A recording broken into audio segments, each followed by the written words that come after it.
amazing how time goes by so quickly. Purim is right around the corner, and then it will be Passover. In fact, in this week's parsha, Tisa, we are told not to eat chametz on Passover. Tisa means when you take the sum of Bnei Israel, the people of Israel. It teaches a special way of counting, of taking a census. Instead of counting each person, God commands each one to give a half shekel coin, and the coins would then be counted to determine how many people there were. Shekel is from the Hebrew word mishkal, meaning weight, and relates to the silver of a full shekel coin, which weighed the historical measurement of 20 gerah. The half shekel was synonymous with unity. Whether rich or poor, everyone gave the same amount.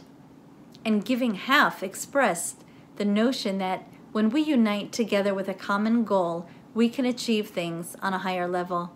It's no wonder the collection of half shekel coins were used to make the sockets for the base of the tabernacle, which held up the walls.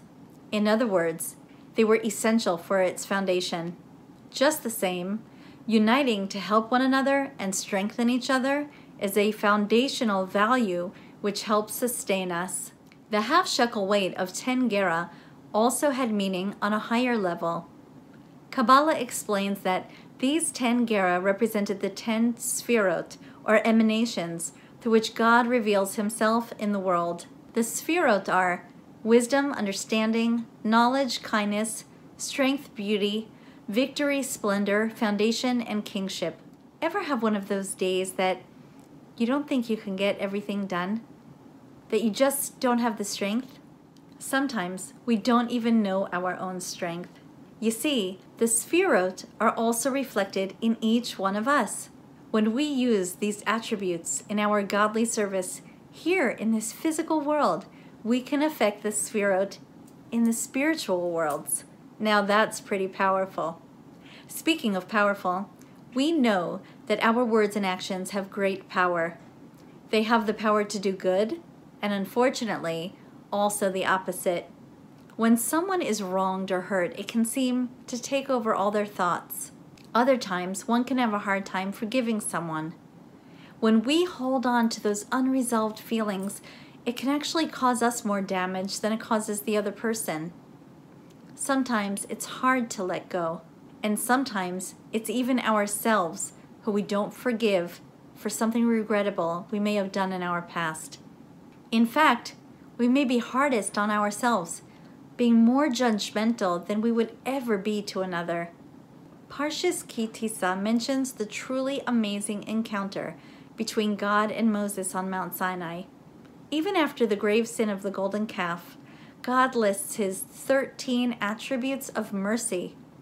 Even today, we say the 13 attributes of mercy during daily prayers, even on the holiest day of the year, Yom Kippur. Some of these attributes are being compassionate, gracious, slow to anger, and forgiving. Imagine if we apply these concepts in our own lives when we look inwardly. Just as God is without limit, his attributes are without limit. Although we are physical beings bound by finite limitations, each one of us is created in God's image. This means that we can endeavor to be more compassionate, more gracious, etc. There's a concept, Yeredat Tzorech Aliyah. The purpose of every descent is ultimately for an ascent. We learn that not only can we try to correct our mistakes or help others better themselves, we each can actually rise to a level higher than where we stood in the first place.